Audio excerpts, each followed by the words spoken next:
My colleagues, the Honorable Rigathi Gachagua, the Honorable Fred Matiang'i, the Honorable Justin Muturi, the Secretary General of KANU, George Wainaina,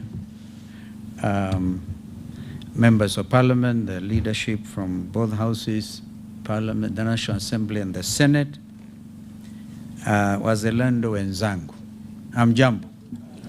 Naona kama mmekasirika sana lakini bado tunaumwa kwa sababu tunayatafakari yaliyotendeka wiki hii haswa kwa upande wa mahakama. And before I proceed to read this statement of my colleagues who add one or two things, we have a duty to declare our solidarity as ever with each one of us. And we know the matter of that ruling by the three judges in the matter of the petition by our brother, Deputy President Rigathi Gachagua, and there's many other, I think 50-something petitioners. That matter continues to weigh heavily on the conscience of Kenyans. And I can tell you, I've pronounced myself before on this matter, and I reiterate that ruling, because it touches on Article 25 of the Constitution, and that Article 25 clearly states that the matter of fair hearing, entitlement of every Kenyan to fair hearing, is a non-derogable right. And the one moment you make a finding that that is the case, then the Constitution is absolute and it's clear. So much as we feel with our brother Rigathi, the weight of arriving at the wrong conclusion, we also now know, I can tell you, from this podium, that finding itself amounted to lifting of the impeachment. It is very clear to me, and therefore anybody arguing that Rigathi Gachagua cannot run for elective office is clearly misleading themselves. And so therefore we want to encourage our brother and all of us in that regard. We have apologies before we read this. So I'm reading this on behalf of the United Alternative Government. We have apologies from our brother, Honorable the DAPK leader, Mheshimiwa Eugene Wamalwa, and our sister mother, Ongari Karua, who is out in Uganda. Otherwise we are all together in this very important matter. So if you allow me, some of it, my colleagues, be giving maybe a personal matter, my own experience in this, but we will, at the end of this presentation, each one of us will say one or two things. The subject is on the financial year 2026-2027 budget and the Finance Bill 2026, and this is the people's budget. We have been accused before, and we want to tell Kenyans we are up to it. We are up to it. We are not just going to criticize this time. We are going to give an alternative budget. So thank you for joining us this afternoon. And before I speak about figures and fiscal deficits, I want to speak about a woman I met in Mathare recently. She sells second-hand clothes and pays her SHA deductions every month. She also sends her children to a public school that the Constitution says is free. Last week, the school sent a letter to her. Quote, please pay 3,500 shillings for infrastructure development levy before your child sits end-term exams, end of quote. She does not have it. I'm standing here today because of her and because of every Kenyan like her who has run out of time to wait on a regime that has lost its moral authority to lead. Fellow Kenyans, on my part, my colleagues who also say theirs, I've been in public service for over 4 decades. I've sat at cabinet tables, at the office of the Vice President, and even others dealing with peace negotiations. I've seen Kenya at its best, and I've seen what bad governance does to a people who deserve so much better than they have been given. Nothing, though, in all these years of public life, has prepared me for the cruelty of this budget. Because that is what it is. Not just incompetence and miscalculation, but cruelty. The cruelty of a regime that knows exactly what it is doing to its people, has the treasury documents to prove it knows, and has chosen to proceed anyway. I've read the National Treasury and Budget Summary published April 30, 2026. I've studied the budget policy statement, and I too have read the Finance Bill 2026, and I'm here today standing before our nation to tell you what those documents say in a nutshell and what they mean for the Kenyan family that is simply trying to survive.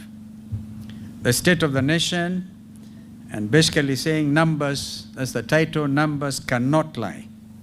The National Treasury released financial year 2026-2027 budget summary on April 30th, 2026. These are not opposition figures. These are the government's own numbers that can be found on treasury.go.ke for every Kenyan to read. Let me walk you through what they say. This is the largest spending plan in the history of the Republic of Kenya. Gross expenditure at 4.82 trillion shillings. Yet total revenue, including taxes and all other inflows, stands at only 3.63 trillion shillings. The gap between what this regime spends and what it collects is a whopping 1.11 trillion shillings. A fiscal deficit of 5.3% of our entire GDP. The difference of 1.11 trillion is borrowed. And it is borrowed on behalf of a child in Turkana who is 4 years old today, who has never signed a loan agreement, and who has never attended a budget committee hearing. That child will repay this debt with interest. That is not fiscal management, ladies and gentlemen. That is generational slavery. Now consider this. The entire consolidated fund services, that is debt obligations and pensions, consumes 1.5 trillion shillings, and that is 31.2% of the national budget. Interest payments alone stand at 1.25 trillion. Domestic interest payments on loans taken within our borders totals 986.7 billion shillings. To put that in a language every Kenyan understands, interest on domestic debt alone costs more than the entire education budget of 668.3 billion shillings. Think about this. We are spending more on paying bankers than on teaching children. 31 cents of every shilling, 31 cents of every shilling, Kenyan shilling, raised goes to debt service before a single classroom is built, before a nurse is hired, and before a single road is repaired. Meanwhile, the Federation of Kenya Employers tells us that 67% of young Kenyans between ages of 15 and 34 years of age are unemployed. Imagine, 67%. In a country where youth are not the future, they are the present and they are the majority. And this Ruto budget has told the majority to wait. On free education, the most expensive lie in Kenyan politics. Article 53 of our Constitution states that every child has the right to free and compulsory basic education, not subsidized education or partly funded education, but free education. Yet here is what the budget estimates actually show. Free day secondary education capitation, 54.6 billion shillings, yet the full funding requirement is 83 billion shillings. This is a shortfall of 28.4 billion shillings. Under free primary education, the government remits 1,420 shillings per pupil per year. Yet the budget policy statement at page 44 of volume 2 documents an 18 billion capitation gap. Junior secondary schools receive 30.9 billion shillings against a need of 42 billion shillings. A Form 1, or whatever they call it today, CTR 10, Form 1, grade 10, student arriving at a public day school, supposedly free, finds no desk and no textbooks. And all children go without desks because of the Kenya School Equipment Scheme, the program that once put desks, laboratory equipment, and books directly into public schools has been defunded and forgotten. The budget estimates show an estimated 112 billion shillings allocated for administrative overheads at the Ministry of Education headquarters. 112 billion shillings for the bureaucracy that runs education sector. 65 billion for the children being educated. That is not a budget. That is an insult. Thirdly, school safety and student mental health, a crisis this budget ignores. On Saturday, June 6, I stood before the Kenyans and spoke about something that had nothing to do with websites or campaign platforms. I spoke about 16 of our daughters who will never come home again because of the fire at Tutumishi Girls Academy in Gilgil. Since May, Kenya has watched with growing dread as school after school has experienced unrest, destruction, and fire. Lenana School, State House Girls, Alliance High School, Loreto Limuru, these are not isolated incidents. They are a pattern, and this government with a budget of 4.82 trillion shillings has responded with investigations that go nowhere. And today we have seen they've even recommended suspending the midterm or bringing the midterm break a little earlier.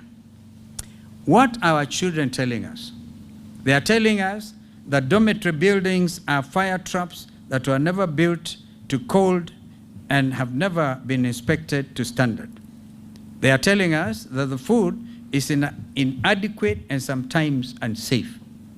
They are telling us that when they raise concerns about conditions, about pressure, about feeling overwhelmed, no one listens.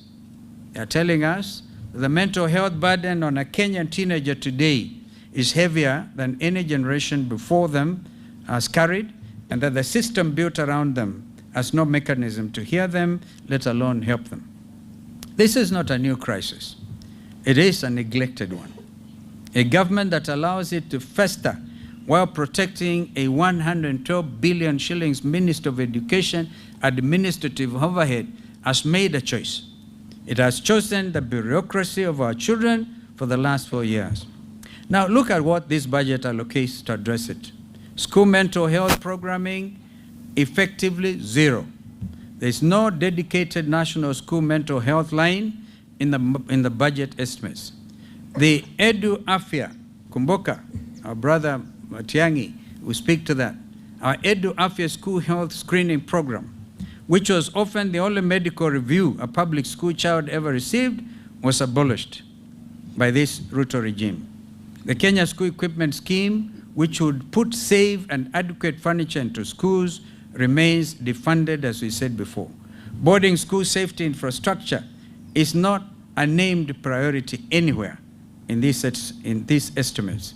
Yet, we are spending 9.2 billion Kenya shillings on Energy, Petroleum and Regulatory Authority, EPRA, the fuel levy regulator, and zero on the mental health of 2 million boarding school kids.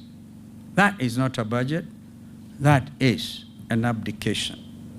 Your united government in waiting makes 4 commitments, and they come with budget lines attached. First, a mandatory national safety and audit of every boarding school dormitory in Kenya with enforceable deadlines and criminal liability for non-compliance. We fund this from the 20% cut to Minister of Education administrative overhead. That is 22.4 billion shillings, redirected from the bureaucracy to the children it is supposed to serve. Second, a fully funded national school mental health program that will be a dedicated budget line, not a footnote in a health or ministry circular. We reinstate Edu Afya funded at 5 billion shillings, restored from the savings on the cancelled Social Health Authority, SHA technology contract. I will be talking about that. I think our brother Rigathi will address that one, the 104 billion shillings. Amazing, strange contract. Third, a comprehensive review of boarding school standards, accommodation, nutrition, safety, and student grievance mechanisms that guarantee every child is heard and treated with dignity. I must say, when I was Minister for Education, people remember the late Griffin, the director of Starehe Boys Center. Griffin had an amazing philosophy. Any child, in fact, his office had only the desk and one cut. Any child, whether from 1 up to from 6, could walk freely. And they used to have every Friday an assembly between students and head and all the teachers. And the ground rules were, whatever is said against you should never be taken. If a child says mwalimu fulani is terrible, that mwalimu would never be allowed to take it against that child. That was openness. And because of it, Starehe Boys Center, in the middle of the city, you could even pick a cigarette stump. You couldn't pick it anywhere, and they were able to freely walk. Some of them, I see nodding, like Senator Manzo, who is an old student of Starehe Boys. Fourth, genuine accountability. There must be criminal liability for every official, administrator, contractor, or building inspector who knowingly signed off an unsafe infrastructure. At number 4, health and SHA, mandatory taxation disguised as healthcare reform. Let me take you to Mama Lucy Kibaki Hospital on a Tuesday morning. A 34-year-old woman who pays her SHA deductions every month faithfully, without fail, presents her card at the gate, but the system is down and she's turned away. Does that sound familiar? There's an outage for the last 4 days. This is not hypothetical. This is the lived experience of millions of Kenyans who were told that SHA would replace the National Hospital Insurance Fund, NHIF, and deliver better, broader, and more affordable health care. The budget policy statement, the government's own document on page 29, records an 11 billion shilling gap in the SHA transition. They know it is broken, and they documented that it is broken. They also have published the evidence of the brokenness. And then they brought this budget before the nation and asked Kenyans to accept it. Total health allocation at 170.7 billion shillings, a system serving 54 million people. Only 19.1 billion shillings for county-level primary care, spread across the 47 counties, covering thousands of levels 2 and level 3 facilities. That is 406 million shillings per county for every dispensary, for every health center, for every county hospital. That is a first and only point of contact for millions of Kenyans who cannot afford to go elsewhere. SHA, in its current form, is not a health policy. It is a compulsory tax with a hospital logo. And this government has added insult to injury by simultaneously signing a 104 billion shillings technology contract. I repeat, 104 billion shillings for a digital platform around our health system that cannot serve the patient at the gate. Linda Mama, the free maternity program that gave thousands of Kenyan mothers a safe, dignified birth at a public hospital, has been abolished. Edu Afya, abolished. These programs worked as they reached the people who needed them most. At point number 5, the Finance Bill 2026, taxing the poor through the system. For 3 years in a row, this government has returned to the same well. In 2024, they came for your bread. In 2025, they came for your data. In 2026, they are coming through the system quietly, technically, with provisions buried in legislative language that most Kenyans will never read. The Finance Bill 2026 proposes a 16% value-added tax on the fees and commissions charged by mobile money platforms, M-Pesa and Airtel Money. 16% VAT on the platform that 90% of Kenyans use every single day. The Central Bank of Kenya has documented mobile money fees as high as 7% of transfer value, and the same CBK launched a public campaign to cap those fees. The Ruto Finance Bill drives them back up. The grandmother in Wajir, waiting to receive 1,000 shillings from her grandson working in Mombasa, will pay more for that transfer. The Mama Mboga in Gikomba, paying a supplier through M-Pesa, and remember, even the mitumba is taxed. The Mama Mboga in Gikomba, paying a supplier through M-Pesa, will pay more. The boda rider sending money home to his mother in Nyamira will pay more. This Ruto regime has found a way to tax the poor, even when they are not buying anything, and they are taxing the movement of money itself. And the bill proposes a 25% excise duty on mobile phones at network activation. 25%. 25% on a phone that is no longer a luxury. A phone is an office. A phone is also a bank. It's actually a classroom, the only infrastructure that millions of Kenyans actually possess.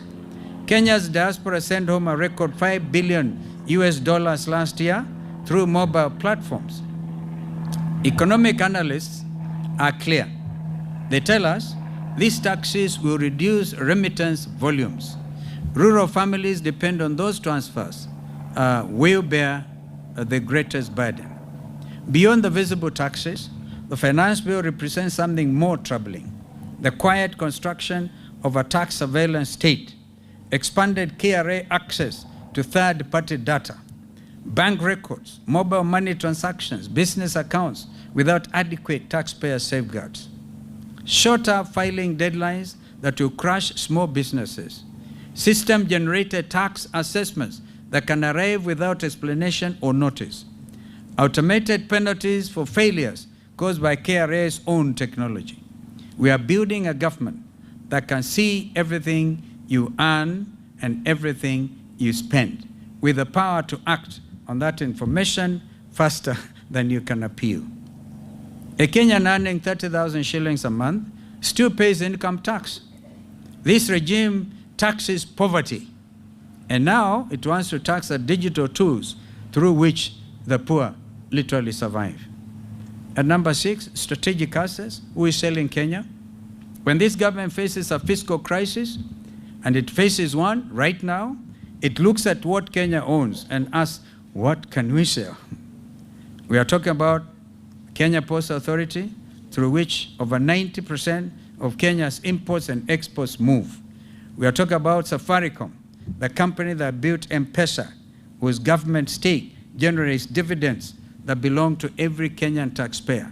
In fact, because I'm in court over this matter, I cannot speak much, the Treasury is getting a dividend of 16 billion half term. Therefore, in a year, 16 billion shillings. That is a 15% share that the Treasury is trying to dispose of. It is taxing an asset, it is selling. That is not fiscal management. That is a fire sale. These are not just ordinary companies. They are crown jewels. They are what this country built across generations. And the United Alternative Government will not allow any government to sell them quietly, without consent, without debate, without a 2/3 majority in both houses of Parliament. We know that a Parliament that is also state-captured, like the current government, and we congratulate members of Parliament representing the alternative government, because you scream. I remember when you are transacting this matter of Safaricom, or Sitat, the deputy minority leader actually went for the mace as if to make a point, and he was expelled for it. Please do something. The country is watching. The alternative government in waiting has produced a fully costed people's budget for 2026-2027. Every figure in what follows is sourced from the same National Treasury documents. The budget summary of April 30, 2026, the budget policy statement, the Finance Bill 2026, those taken together. Our numbers are the government's numbers, rearranged according to a different set of priorities. The framework. On gross expenditure, at 4.318.5 trillion shillings, 499.3 billion less than the Ruto regime. Our total revenue at 3.725 trillion will be less than 95 billion shillings more than the Ruto regime through compliance, not new taxes. Our fiscal deficit will be 593.5 billion, which represents 2.8% of GDP, against Ruto's regimes of 5.3%. Our domestic borrowing will be 500 billion against Mr. Ruto's regime's 995.7 billion. We shall have the pressure on Treasury bill rates and private sector credit in 1 year. We shall restore the development expenditure ratio from the Ruto regime's unconstitutional 29%. That is a statutory breach of the PFM Act, that's Public Finance Management Act, minimum floor to 33.5%.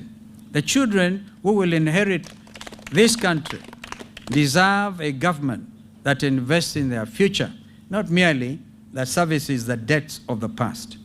On education, we shall fully fund free primary education at the statutory 1,420 shillings per pupil per year, closing the 18 billion gap documented in the budget policy statement.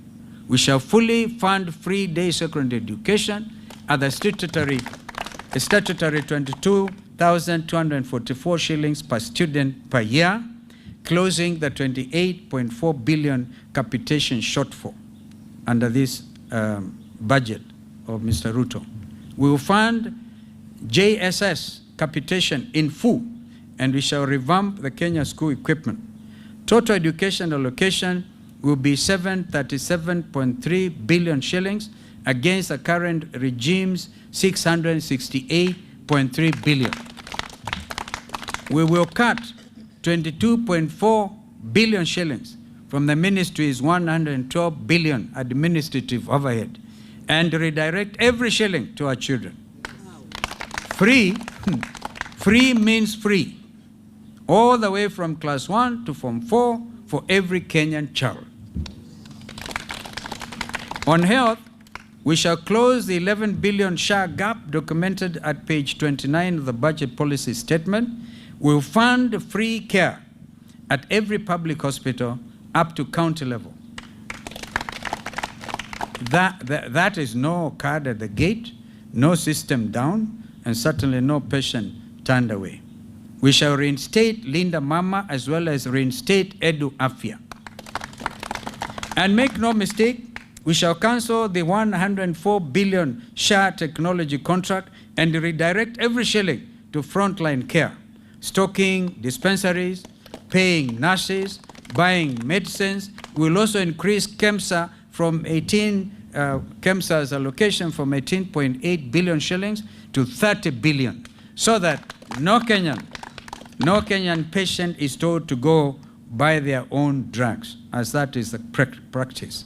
Total health allocation, 242.3 billion shillings against Ruto's 170.7 billion. On jobs, we commit to a national youth employment compact.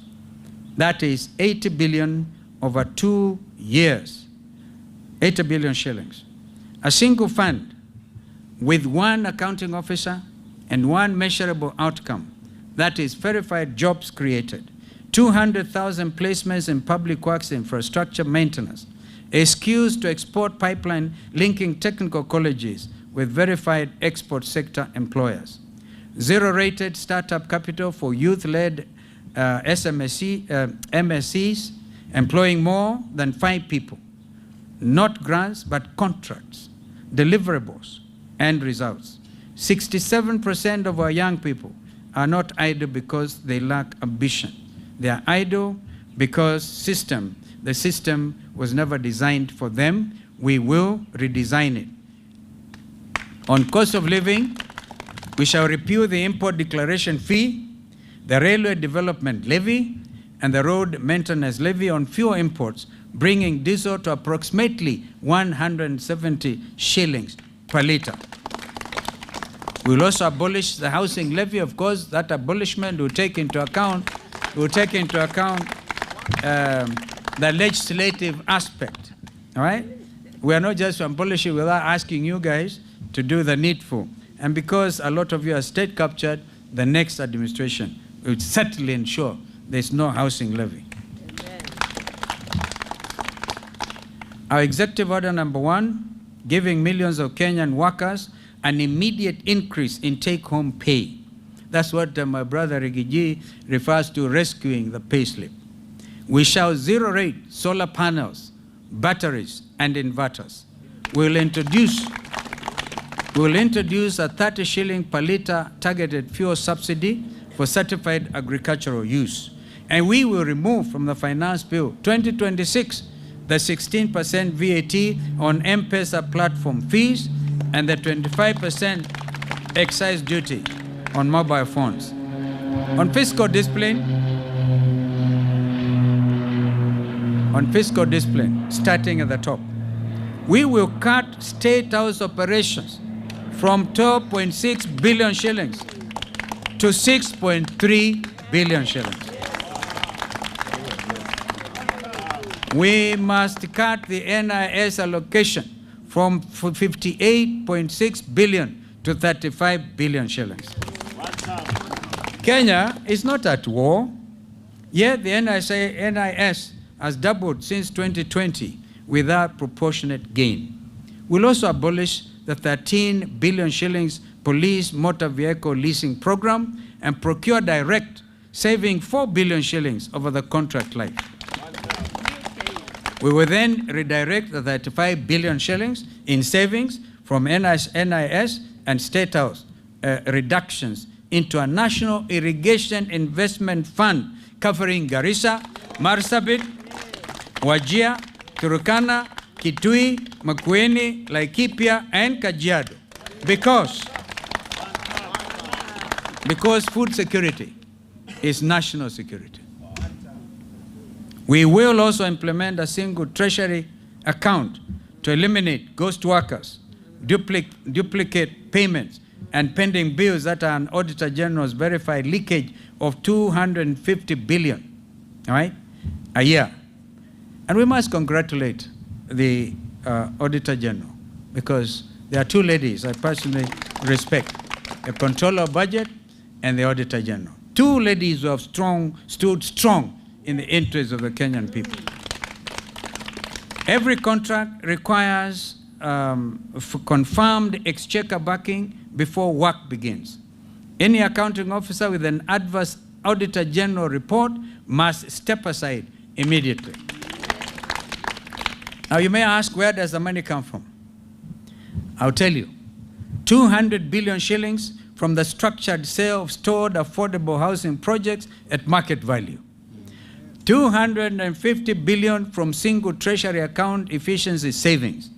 90 billion shillings from a simplified flat 7.5% rental income tax on large landlords currently evading through complexity. 104 billion shillings from cancelling the wasteful SHA technology contract. 125 billion shillings from halting non-priority vanity capital projects. 30 billion from right-sizing NIS and State House. That is not a promise. That is a United Alternative Government's balance sheet.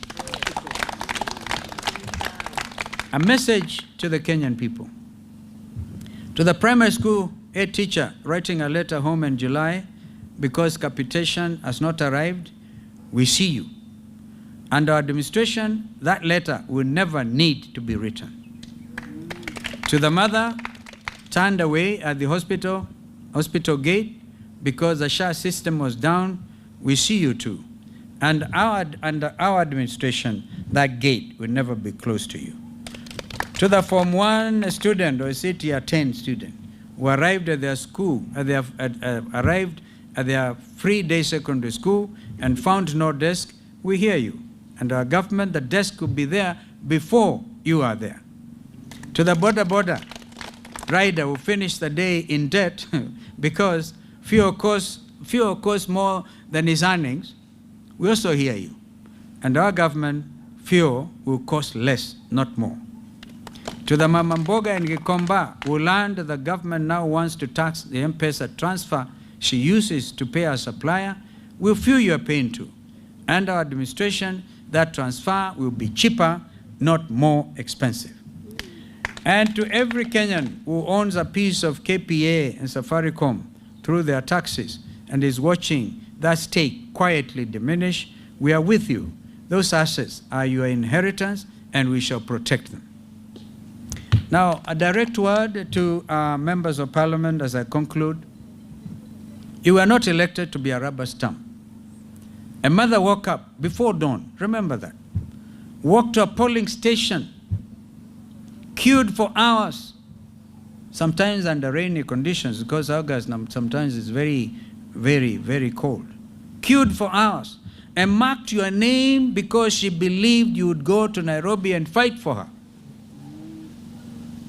When you vote to approve 28.4 billion shillings free day secondary capitation shortfall, you vote against the children of the poor. When you vote to approve an 11 billion shillings hole in SHA, you guarantee that the next Kenyan will be turned away at a hospital gate. When you vote for 16% VAT on M-Pesa platform fees, you tax the only bank most Kenyans have ever had. And when you approve a fiscal deficit of 1.11 trillion shillings, a statutory breach of the PFM Act, you are not building this country. You, honorable members, are mortgaging it. And I know none of you sitting before us today. Make no mistake, history will record your vote, and in 425 days, just like the current regime, the people will have made a record of the choice you made and make it plain at the ballot paper box on August the 10th next year. Conclusion. As we combat our country, we have had victims of police brutality in our midst before we all got together here. We all remember Rex Masai was the first one to fall when we were shot at the leg. And June the 25th is around the corner. I have confirmed from Honorable Makali Mulu, and I share that with Bernard Kavuli and his colleagues, including their advocates, that some 2 billion shillings is already in the budget, but under office of the president. Would have preferred if that money went directly to the Kenya Human Rights Commission. And then, even then, it's not even sufficient. We Kenyans expect it's not enough. Like, I really congratulate my brother Rigathi for saying he is not in need of 50 million shillings for a breach caused on his own rights under the law, under the Constitution. So it is very easy for this administration to think by paying 2 million shillings to a family whose son was felled by a police bullet, you have done justice. Kenyans deserve and they demand justice. The perpetrators of those heinous crimes, even as we speak, this police continues to perpetuate those abrogations of our Constitution. Did we not hear yesterday in Laikipia, and people like Laikipia, we hear you, my colleagues will speak to you about that we're importing Ebola, and then we kill. Even when our people peacefully demonstrate, you kill them. Can you imagine a regime that arrests a Chief Justice Emeritus? We will be organizing massive demonstrations to protect the Nairobi National Park. So it is not just Chief Justice Maraga, whom they tried to harass yesterday. So we stand in solidarity. We want this money paid, the 2 billion, paid on or before the 25th of June. There should be no prevarication about this. After Lord William Ruto himself announced he has a list of those supposed to be beneficiaries. And so we want Kenyans to remain alert and fully cognizant of the fact we are at a crossroads. And I thank you. Tomorrow, what you have read, this is an abridged version. The whole text will appear in the local print media tomorrow. So Kenyans can see united alternative government in action. And of course, there's a lot we can do. There's a lot because we are just dealing with their own figures. We will deal with our own in the next 1.5 years to come. I thank you. I can start with my brother Rigathi to add on to 1 or 2 comments. And I know some are stressed for time. Or shall we start with you, Fred?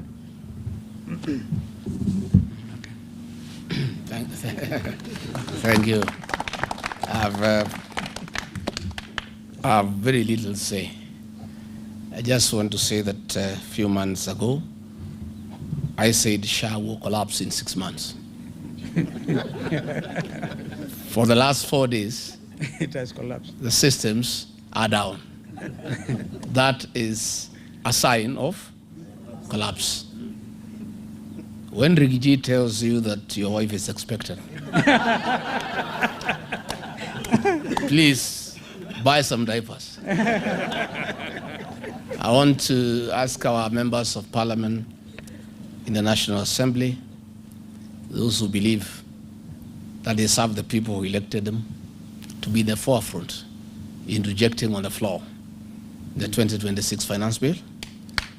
And the other side, the flower girls of William Ruto, the flower girls who are the majority, will want to vote by acclamation. Please be present to force a division so that Kenyans can know who voted with them and who voted against them, so that they can keep a record, so that next year, in another 14 months, they can pay them back in kind. So that is my plea, that please be present on that day so that you can force a division, so that it is known, it's on record, who has voted with the people of Kenya and who has voted against the people of Kenya. I want to support that the new administration next year will do away with the housing levy. And I want to put Kenyans on notice. You are being asked to start paying for these houses. Please don't. You just lose your money next year. Don't throw good money after bad. Keep away from those avoidable houses.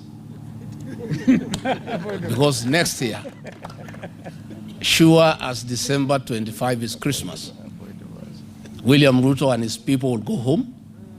There will be a new administration that will do away with the housing levy. So it is foolish and unwise to put your money when you know that chances are 9 to 1, you lose your money. Again, we have seen a lot of land belonging to private people being grabbed by William Ruto and P.S. Nixon Koril, especially here in Kiambu, where there are large tracts of land belonging to private people, the land being subdivided and sold hastily to investors. I want to put investors on notice. Please, don't buy this land. Next year, the land will be given back to the owner, and you will have to make a trip to Sugoi to look for your money. It is unwise to lose money when you can see you are going to lose it. All those large tracts of land, William Ruto moves at night with a torch, identifying land, and P.S. Nixon Koril, his tribesman, is the architect of grabbing land belonging to private Kenyans. And this land is being sold cheaply. And gullible Kenyans are buying.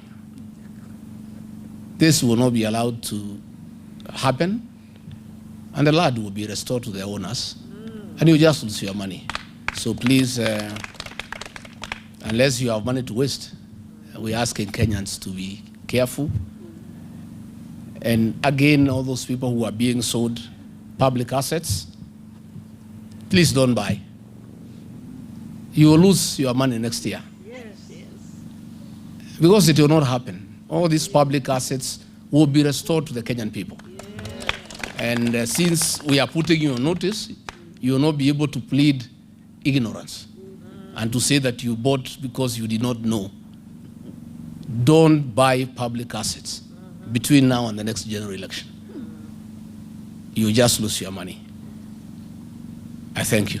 Well done.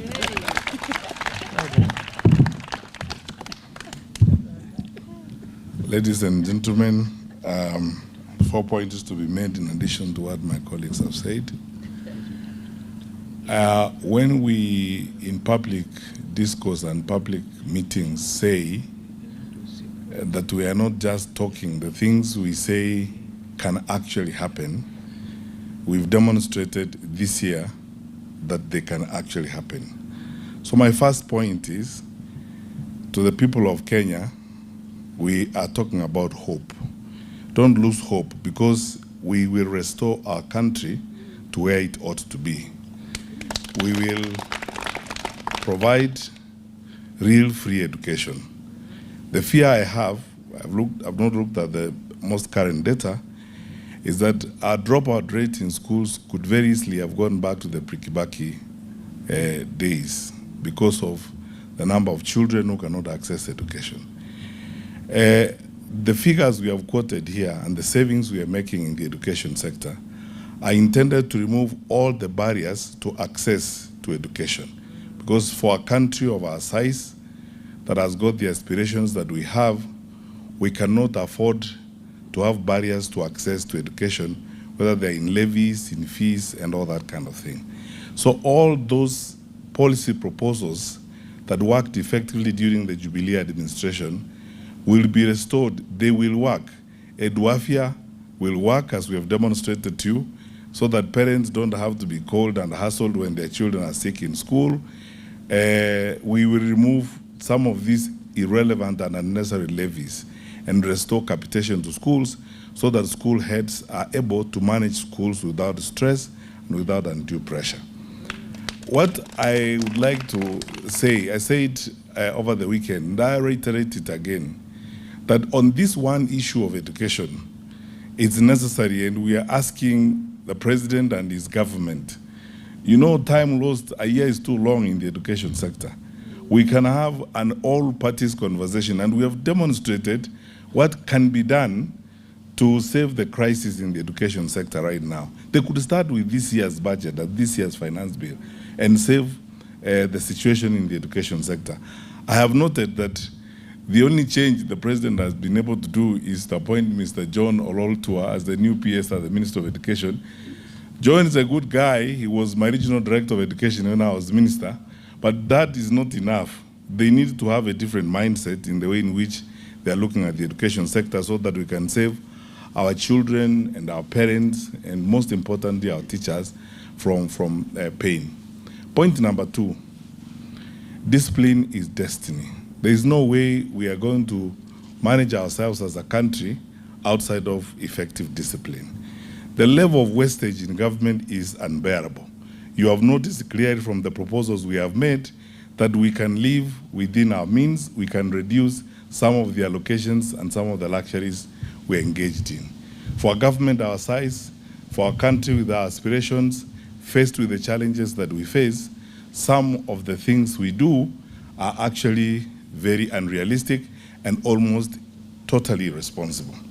Point number 3, we are a democracy, and democracy is government by deliberation. Our colleague, the Minister for Finance now, or the Cabinet Secretary for the National Treasury, has been criticizing us and saying we are making proposals to the Finance Bill 2026 recklessly. And my answer to him is this: you put it forward so that we deliberate it, we give you our views. And that's why we are asking members of parliament that if some of these amendments are not done, then the bill should be rejected in total. There are details that we have not gone into here. For example, if you increase tax on income from rent from 7.5% to 10%, all that is going to be passed on to tenants.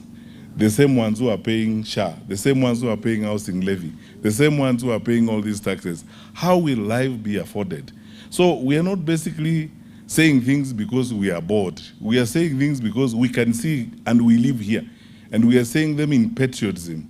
And our colleagues, our fellow citizens who are in government, need to also, with the same attitude, the same positive view, take our proposals very seriously and take them in their stride and see what can be done. And I don't think, although Honorable Kalonzo Musyoka and Rigathi Gachagua did not say this, I don't think that the United Alternative Government is opposed to a conversation. Our members of parliament who are in parliament, I'm sure will be very happy to have a conversation on how these measures can be changed and these proposals can be changed in Finance Bill 2026 so that we can have a palatable situation. He asked how I was in cabinet for 10 years and we passed finance bills. We debated all the time. We negotiated all the time. In fact, in most cases, we gave away a lot. Sometimes it's a give and take, and government should be prepared to go to parliament and sometimes listen to the members of parliament, accept to lose here and lose there, reorganize here and reorganize there and readjust so that we can go forward in a manner that is essentially bearable for all of us. Finally, I don't think we are going anywhere if we adopt this attitude, like I have seen in some of our government officials, of behaving like we don't have a right or a role to point out these things. Who are you governing? You are governing us. Na sisi sio kondo. We are human beings. We have views. And when we give these views, please take them. We are your brothers also. We are not expatriate Kenyans. We are Kenyans in our own right. And we are telling you these things because we believe in them.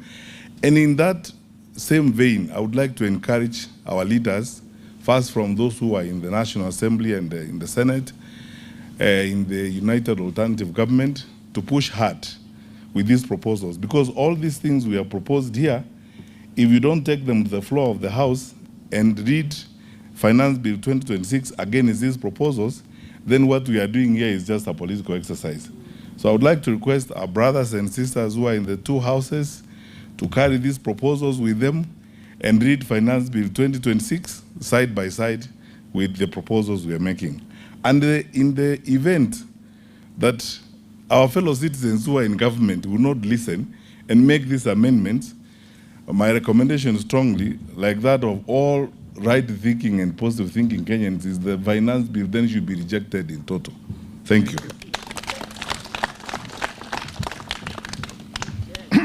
Thank you. Let me begin by acknowledging that we are always making history.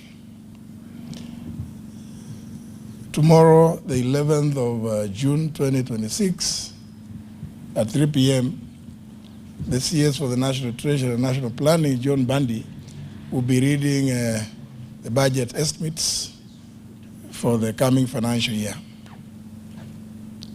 It will be the first time in the history of independent Kenya that a budget, national budget, is being presented in the absence of a sitting president. He is a president who has urged every Kenyan to tighten their belts, that we are in hard times. But he's the same person, same president, who is galvanizing all over the world in some executive jets at the expense of taxpayers, who is willing to tax up to their blood. And therefore, because he knows what is proposing in the finance bill is so painful, he has chosen that it better be read in his absence. And therefore, for my good friends who are in Parliament, we ask you, as has been urged, to carefully look at every clause in the Finance Bill 2026 and make sure that you stay on the right side of history. Propose whatever amendments you may, insist on a vote on each, and as has been said already, we'll keep a record. Never mind that the choir may be too loud, but just have a record. As you know, the house is a house of record. Yeah. You will be recorded as having been on the right side of history. Even if you are defeated, you will have earned your right to say what you needed to say. As has been stated, what His Excellency Dr. Stephen Kalonzo Musyoka has read here is an abridged version of the proposals by the United Alternative Government. But I would want to just alert you to one particular provision, that proposal that he has made. The proposal on single treasury account, because it is there that we will realize a lot of the envisaged savings. No contracts to be entered into without a clear budgetary provision.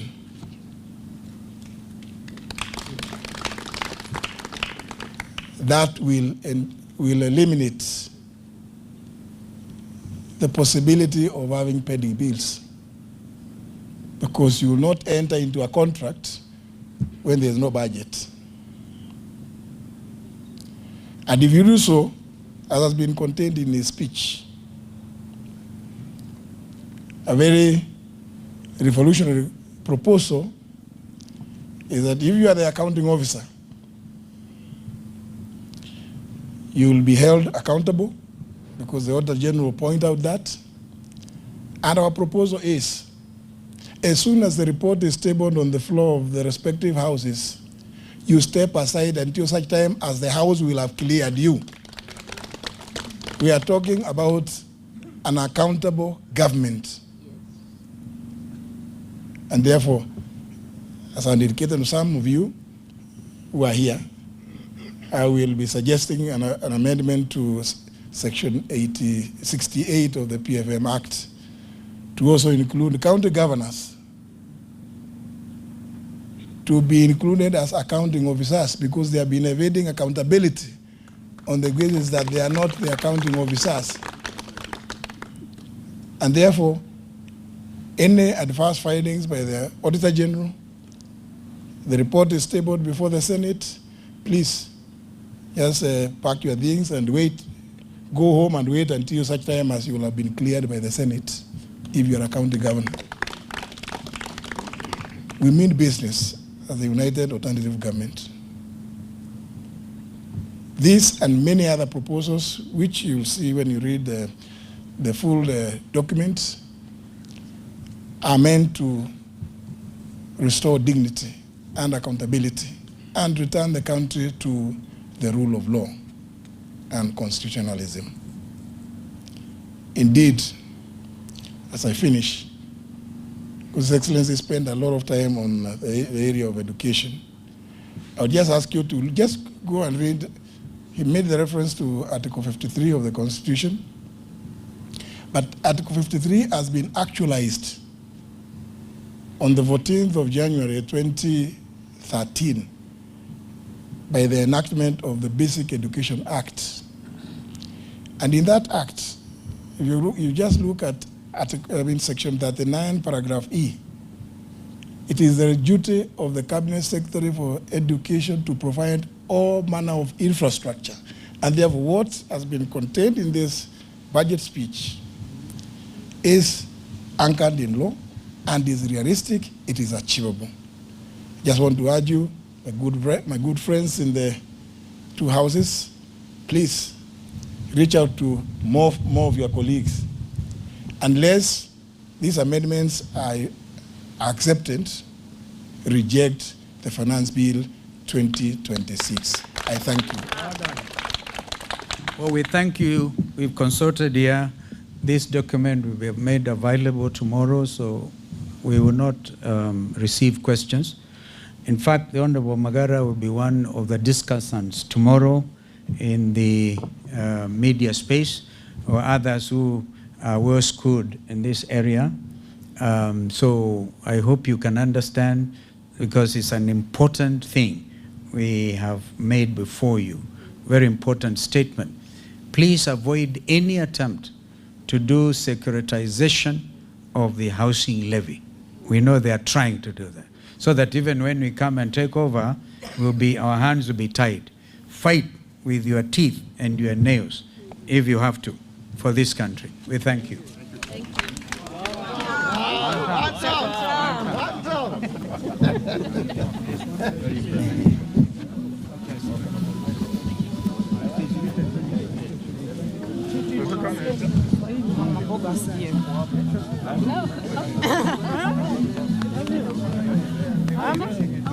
Perfect.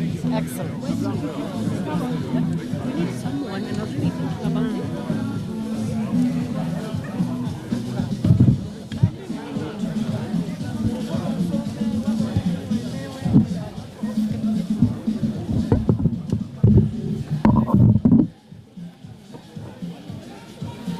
Yani mic yangu naweka kando tu na kukaa tu.